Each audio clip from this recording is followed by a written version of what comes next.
میرے بھائی بہنوں، اس رات میں سارے رمضان میں بخشش ہوتی رہتی ہے، لیکن اس رات میں 4 آدمیوں کی بخشش نہیں ہوتی، باقی سب کی ہو جاتی اہل ایمان میں سے۔ تو 4 آدمیوں کی بخشش نہ ہونے کا مطلب یہ ہے کہ اگر یہ توبہ نہیں کرتے تو ان کے لیے معافی کوئی نہیں، اگر یہ توبہ کر لیں تو ایک دم معافی، ان کو بھی اللہ کی رحمت ان کو اپنے چھاؤں میں لے لے گی۔ پہلا ہے مدمن خمر، جو مستقل شراب کا عادی ہو، مستقل شراب پینے والا یا کوئی بھی نشہ کرنے والا جو آدمی کو مفلوج کر دیتا ہے۔ تو اس وقت میں نشہ خمر شرابی تھا، اب تو ہیروئن اور کوکین اور کیا کیا وہ ٹیبلٹس بھی ایسی آ گئی ہیں، ایک ٹیبلٹ 5-5 ہزار کی ہے، اور ہمارے کالج سکول کے بچے بچیاں اس میں بالکل 16-17 سال کی عمر میں اس میں پھنسے ہوئے ہیں۔ تو مدمن خمرن، شراب پینے والے کی بخشش نہیں ہوتی۔ دوسرا کون ہے؟ عاق لوالدیہ، یہ عجب لفظ ہے، عاق۔ عاق، عقا یعقو ہے، اس کا مطلب ہوتا ہے پھاڑ دینا، ٹکڑے ٹکڑے کر دینا۔ تو اس سے مراد وہ اولاد ہے جو مسلسل نافرمانی کر کے ماں باپ کے دل کو توڑ دیتی ہے اور چیر دیتی ہے۔ ایک ہوتا ہے کبھی کبھار آواز بلند ہو جانا، وہ تو ایک فطری چیز ہے کہ بیٹے کی آواز ماں کے سامنے بلند ہو جائے، باپ کے سامنے بلند ہو جائے، بیٹی کی آواز ماں کے سامنے بلند ہو جائے، باپ کے سامنے بلند ہو جائے، یہ نیچرل ہے، اس کو نافرمانی نہیں کہتے۔ یہ ایک وقتی طور پر ہوتا ہے، پیچھے وہ ان کو پھر بیٹے کو خیال آتا ہے تو وہ معافی مانگتا ہے جا کے، بیٹی کو خیال آتا ہے وہ معافی مانگتی ہے جا کے ماں سے، تو ان کو نافرمان نہیں کہتے۔ عاقہ، وہ مرد، وہ عورت، وہ لڑکا، وہ لڑکی جو اپنے باپ اور ماں کے دل کے ٹکڑے ٹکڑے کر دے۔ آپ سے پوچھا گیا تھا یا رسول اللہ قیامت کب آئے گی؟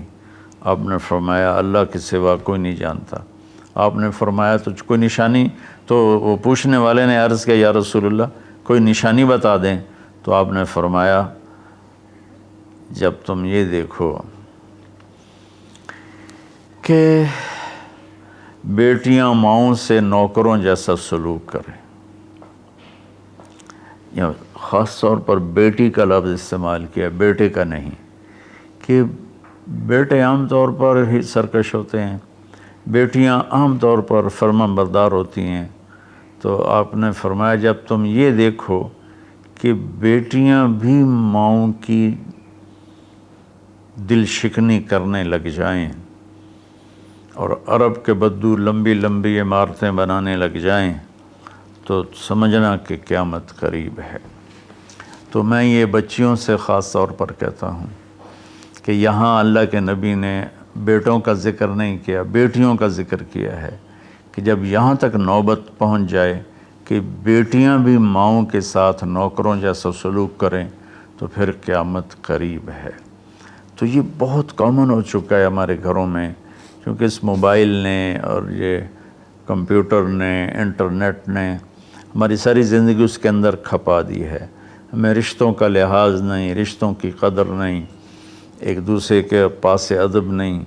میں جب بہت چھوٹا تھا تو میں نے اپنی ایک پچھلی نسل جو اب ساری ختم ہو گئی ہے، آخری سے میرے بہنوئی وہ بھی فوت ہوئے ہیں چند دن پہلے، تو ان سب میں اپنے ماں باپ کا اتنا ادب ہوتا تھا کہ کوئی ان کے آگے چوں نہیں کرتا تھا۔ میں نے اپنے دادا کے بھائی کو دیکھا ہے، دادا کو میں نے بس ایسے حلیہ، ایسے کہ حیولہ سا ہے بھائی، یوں شکل تھی لیکن وہ یاد نہیں، دادا کے بھائی کو دیکھا ہے۔ تو دادا کے بھائی کے جو بیٹے تھے نا، جب ڈیرے میں بیٹھتے تھے تو اپنے والد کے سامنے نہیں بیٹھتے تھے، پیٹھ کے پیچھے بیٹھتے تھے، حالانکہ دین کی کوئی خبر نہیں تھی۔ یہ اس وقت کی معاشرت تھی، مشرقی معاشرت۔ اب بھی آپ جائیں تھر میں تو ہندو عورتیں ہوں گی، جب گاڑی آئے گی تو ایک دم اپنا گھونگھٹ نیچے کر لیں گی، حالانکہ ہندو عورتیں۔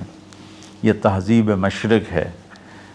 تو اسلام تو ویسے ہی عریانی فحاشی کی اجازت نہیں دیتا۔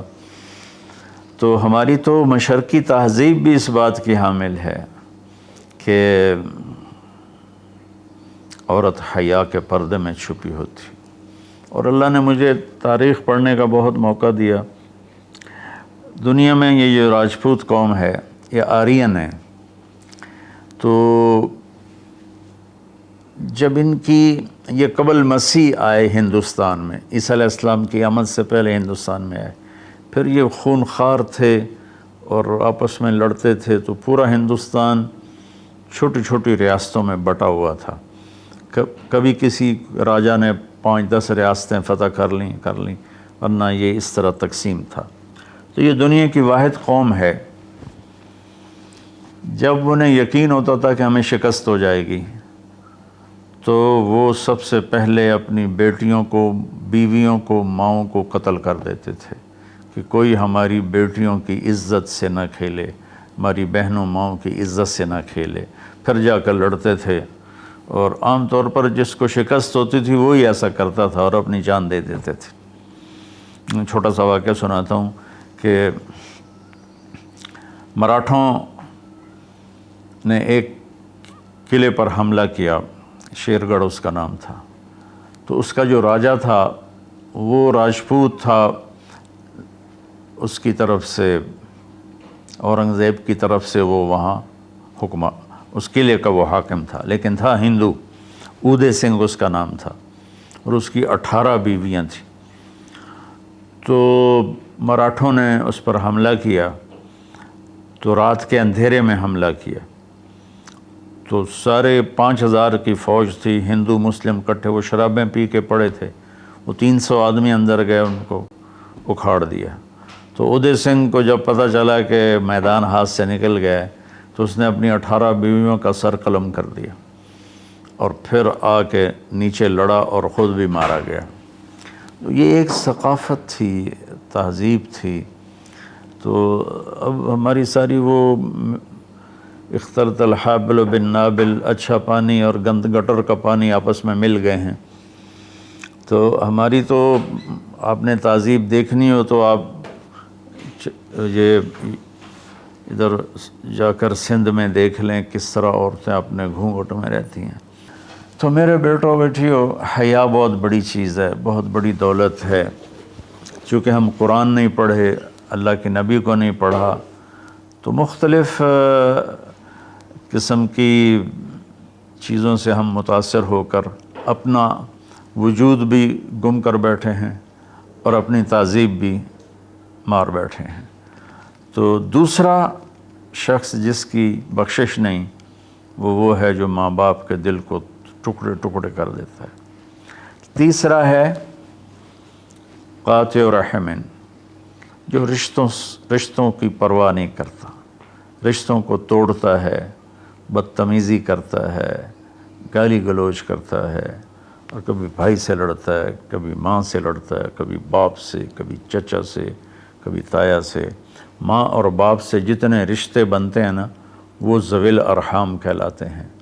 تو جو اپنے رشتوں کی قدر نہیں کرتا اور ان کو ذلیل کرتا ہے تو اس کی بھی بخشش نہیں ہوتی۔ چوتھا ہے الشاحن۔